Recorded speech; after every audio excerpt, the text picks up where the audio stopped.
So you're very welcome to this Klaviyo email marketing tutorial. So in today's one, we're going to go through obviously some slide decks, but some live examples of how to actually build everything out from a service delivery standpoint.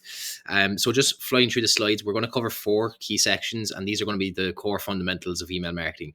And that's going to be effective list building, creating compelling campaigns, workflows, or I suppose flows, if you want to call it that as well, and deliverability.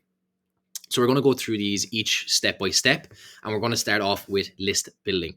So if we go into list building, there's 3 kind of key ways in which you can grow a list. You're obviously using lead magnets, so this could be in the form of ebooks, PDFs, downloadable stuff.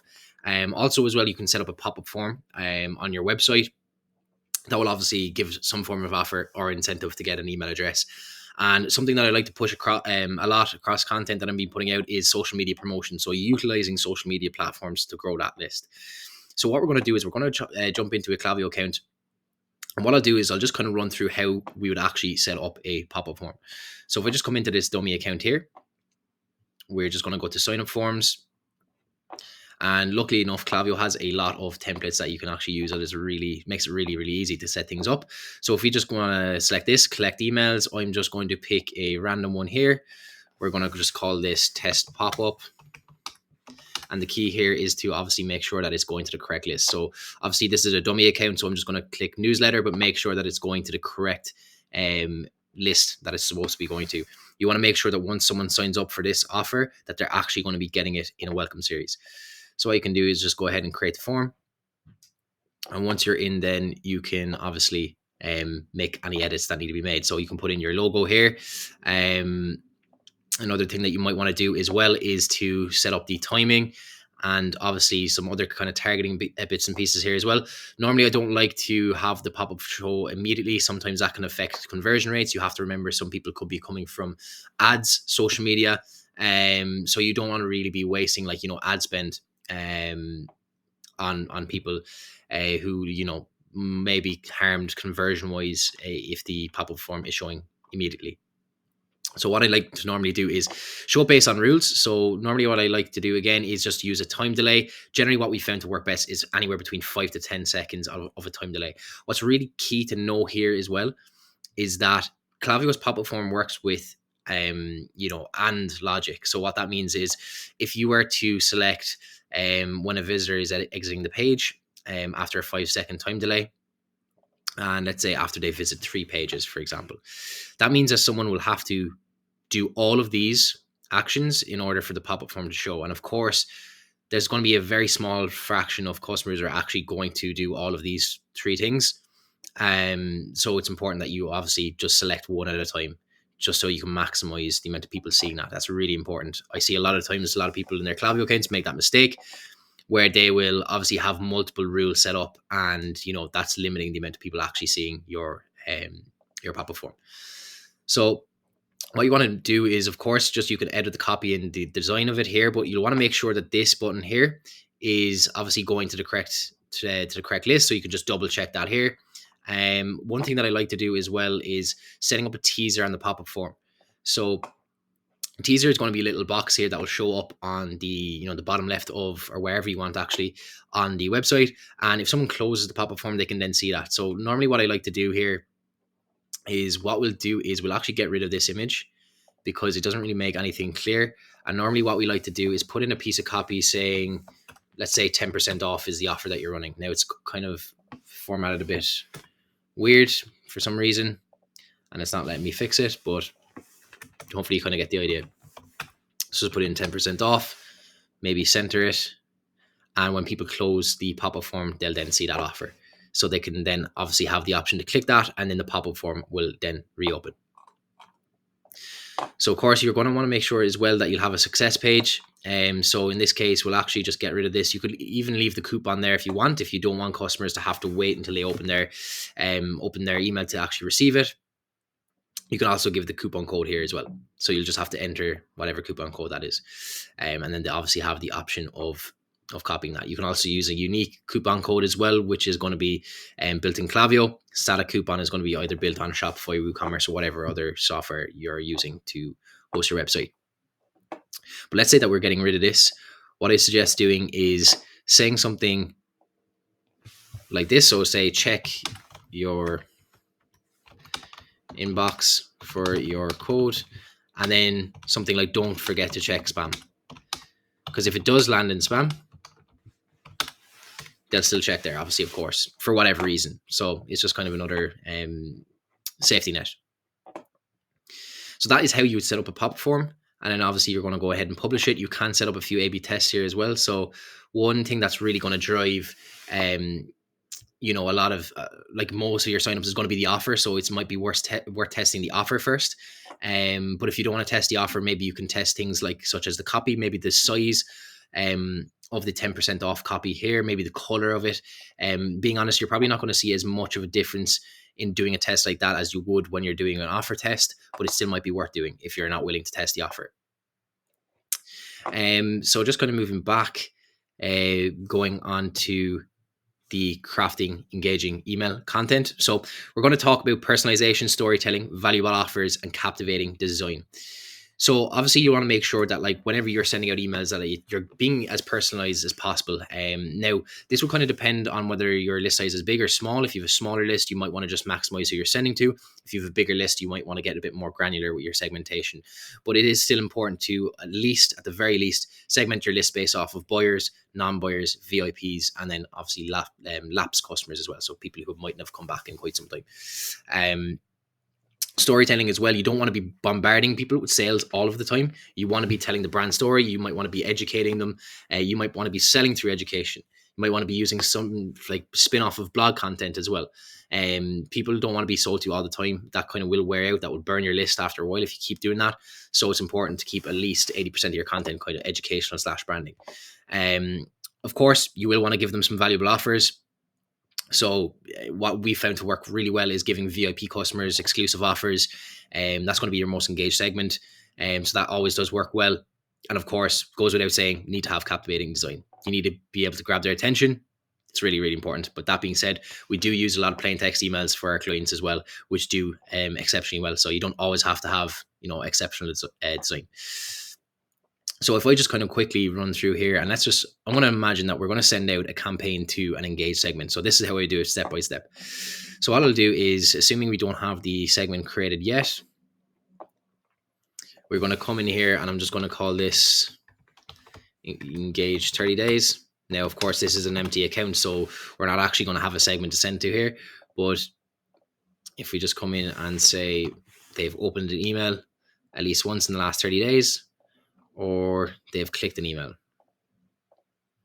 So these are people who are obviously engaging with emails. And this is going to be a good segment to send to. And just make sure that they can actually receive email marketing as well. And what you can do is you go and create that segment. So while that's building there, we're going to flick back over and we're going to go into campaigns. So what you'll do is you'll come into here and call it campaign. Just call it test campaign. Go to save and continue. Now we're going to pick our segment that we made. It mightn't actually be ready yet. Oh, there it is. We'll pick the engage 30 days. You may also want to exclude certain segments from your list. I'm not going to go through how to build out every single segment in this video, but just speaking off the top of my head, normally you will want to exclude people who have purchased recently, depending on the campaign. But if you're sending out like, a product-based email and, someone's purchased like 2 days ago, they might want to see that and it might annoy them because they've just made a purchase. Other people you want to exclude would be people who've unsubscribed and who haven't been, suppressed by Klaviyo yet. Same with bounce segments as well. You may want to exclude subscription customers as well if you have a subscription arm to your business, because there's no point in trying to sell to your subscription customers when they're purchasing from you every month or every 2 months or whatever that may be. So it does depend on the brand, but there may be some exclusion segments that you want to include here, or even exclude, I should say. So just coming in here to content. I'm not going to go through how to actually design emails in this video. It's more so just to explain the process behind it and how everything works. But obviously you set up your subject line here. So I'll just say that I'll just put in a random one. Let's say product X is here. Again, this is going to be very basic copy that probably wouldn't use myself, but this is just more so for the purpose of a demonstration. Let's say check it out inside. And then we'll just come in and create our email. So we go to template library and we can just pick from a load of Klaviyo's different templates. There's plenty here to use, absolutely plenty. So let's say we want to do Patrick's Day sale.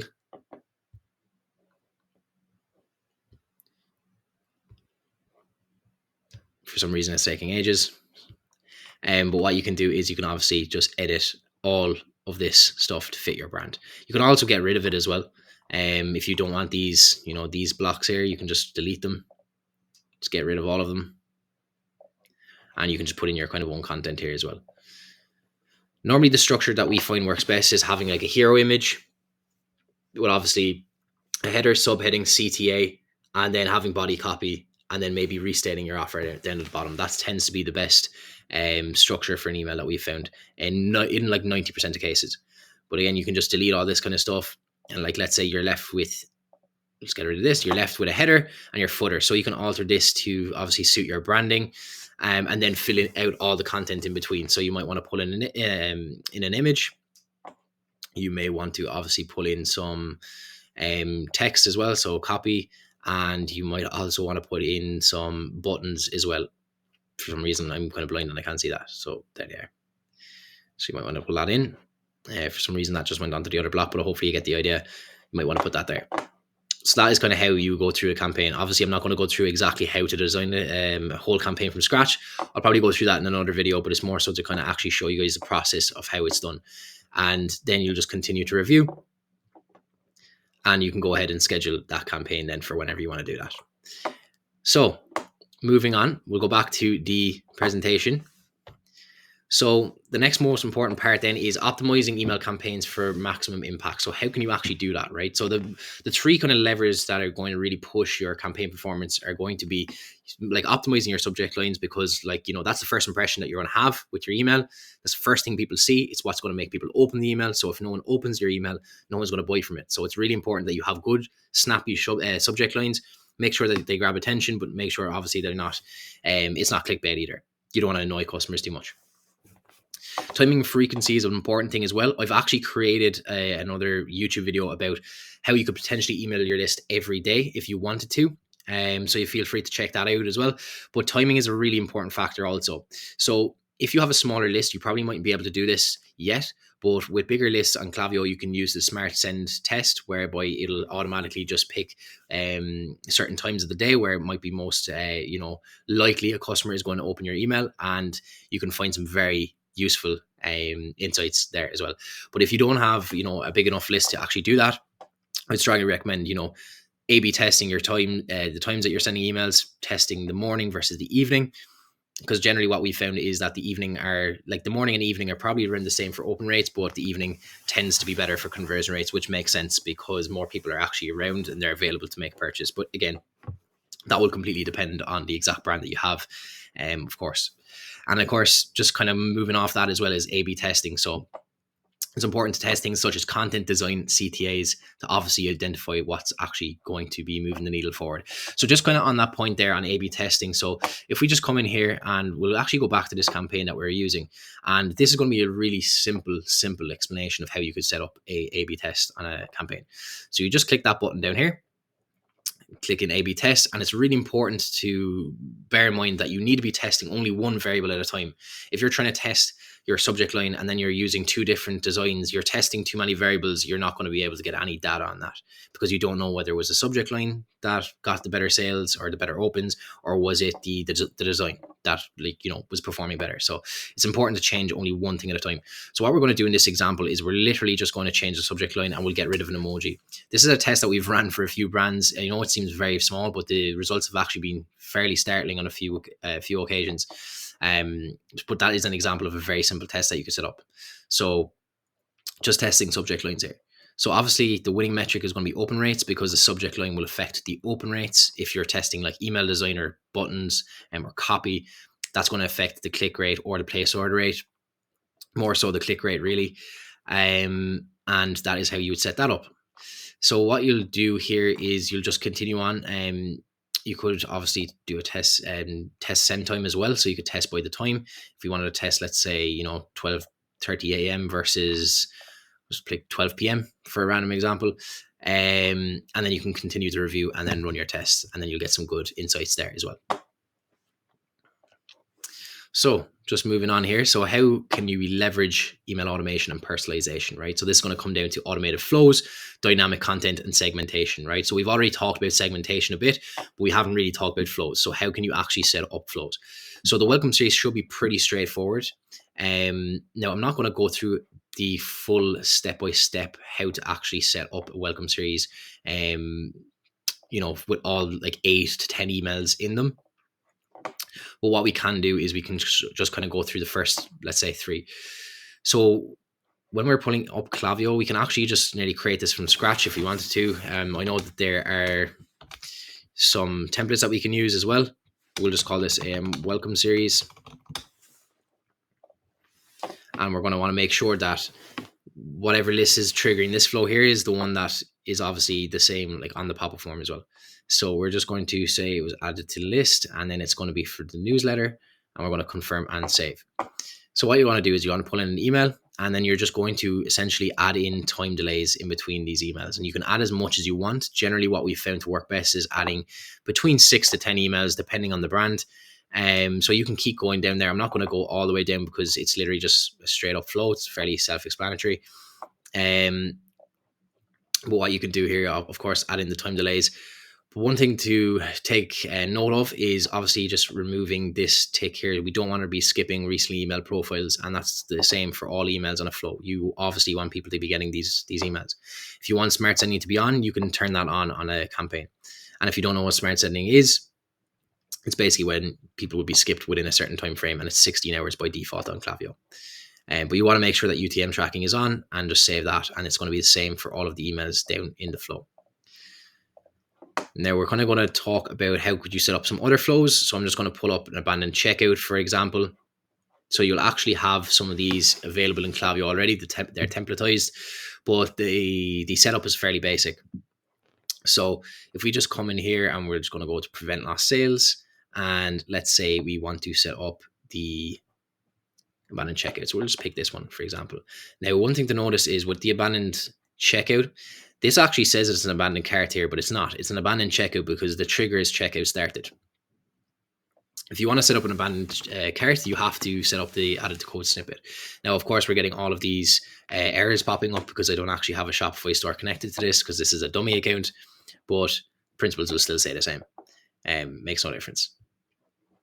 So for some reason, my laptop is being a bit slow, so I might just skip on a small bit. But here we are. Okay, so there are a few ways in which you can kind of split up an abandoned checkout. You can split it up based off of what products they were looking. You can split it off base of whether buyer versus non-buyer. But one of the best ways of doing it is splitting it based off of free shipping threshold. I like doing this. I've seen very good results with doing this. But again, if you have a store that has, maybe you have 5 products or something like that, it might be worth splitting your abandoned checkout based off of what was actually in the cart.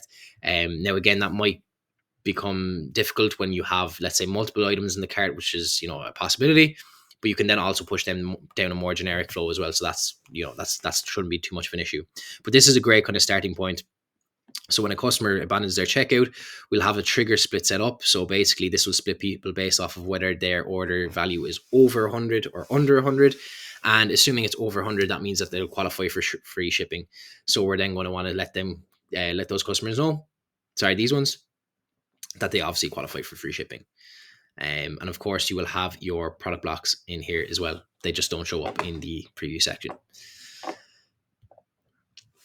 Now, just kind of moving on again. So just kind of it's really important to measure and obviously analyze your email marketing performance. So just kind of going over some key kind of metrics to look at. Of course, you want to have a look at open rates, although you shouldn't really trust Klaviyo open rates these days. It's more so you're better off looking at click rates, to be honest, in terms of the performance of your campaigns. Of course, if your campaigns are getting 20% open rates, then you have an issue. But of course, we all know that open rates are going to be inflated ever since the Apple privacy scenario happened. So click rates are going to be more of a indication as to how engaging your emails are. Conversion rate and place order rate. So that's going to track the percentage of subscribers who took a desired action, such as making a purchase. Unsubscribe rate is fairly self-explanatory. People who've unsubscribed from the list, the percentage. Spam is going to be the same, the percentage, and bounce rate as well. But it's all well and kind of good knowing this. But what are the, I suppose, benchmarks to be aiming for?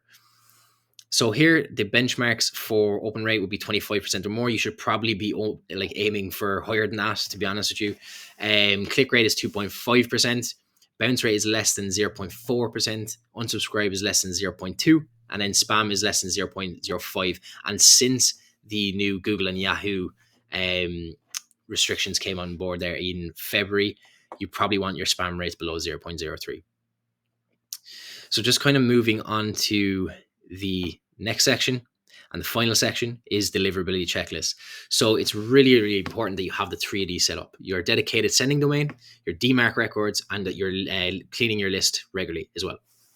So we're going to go through these step by step. Of course, the DMARC actually cannot be set up in Klaviyo. That needs to be done on your domain, but I can kind of point to a useful kind of doc there that will obviously help setting that up wherever your domain is hosted. So if we just kind of go into the dedicated sending domain, of course, I actually don't have anything connected to this. So what you'll actually want to do is you'll want to go to settings, and you'll then want to go to email and domains.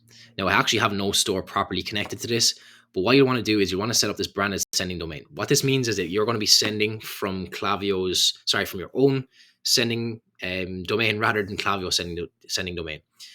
Because when you join Klaviyo, you're automatically put onto this shared pool of senders, which you probably don't want over time. You want to have like control over your own deliverability. Because if you're sharing the same domain as other people who have poor deliverability, that's going to bring you down, but also vice versa. If they have good deliverability, it's going to bring you up, but you don't really have a full control over it. So it's important to obviously set this up. So what you can do is you can just add this, and then of course it's pulling in our agency name here, but you'll want to set up a sending domain. So you can use something like send here as the default. You can also use something like mail, or you could use something like email. It just kind of depends on what you want to use yourself. And then you're going to continue on. And essentially what it's going to do is it's going to prompt you to add some DNS records to wherever your domain is hosted. So that whether that be GoDaddy, it could be WordPress, it could be Shopify domains, wherever that may be, you need to add those DNS records in there. As soon as they're added in, what this is going to prompt you to do is it's going to ask you to verify those records. Now, obviously I can't go ahead and do it because I have no website actually connected to this Klaviyo account. So that is that. Just kind of going on to the next part as well. So if we just look up DMARC, on Google, you'll find a very useful article on how to actually set that up. So if we just come in here and go to add your DMARC, Google will have a full doc here exactly listing out how you do that. So if you just come down here, what you'll need to do is you need to add a DNS record that looks like this into wherever your domain is hosted. So your domain could be hosted on GoDaddy, which is the most popular, or one of the most popular, I should say. So your DMARC record needs to look like this. Klaviyo will not do that for you. You need to do that yourself. And then finally, list cleaning. So it's really important that you're cleaning your list regularly, because obviously you're going to have some unengaged subscribers in your list, who are taking up like spots on your billing because you're billed for your contacts on Klaviyo as well. So it's really important that you're not paying for any contacts who are more than likely not going to make a purchase. So just kind of to finish this off, I'll kind of show you guys there an example of like an unengaged segment that you might want to consider removing. Now you can also set up a sunset unengaged flow. So when people are obviously added into an unengaged segment, that they will then be sent a series of emails trying to keep them in the list as well. So let's just call this unengaged. For some reason I can't spell. We'll just leave it like that, even though it's incorrectly spelled, because that's actually not the point of this. And what we're going to do is we're going to say that the customer has opened an email, let's say 0 times, let's say in the last 180 days. And what we're going to say is, and they haven't clicked. So they've clicked the email 0 times in the last 180 days. This is a very basic example of an unengaged segment. We'll say placed order, let's say 0 times in the last 180 days as well. So they haven't opened an email, they haven't clicked an email, and they haven't placed an order in the last 180 days. So that customer or those customers are very unlikely to actually, make a purchase or be engaged with the brand. So it might be worth thinking about getting rid of them, or if not, just sending them a last campaign to try and keep them in the list. And I think that pretty much wraps everything up. So hopefully you enjoyed that little crash course. If you found it useful, let me know in the comment section down below, and I will hopefully catch you on the next video.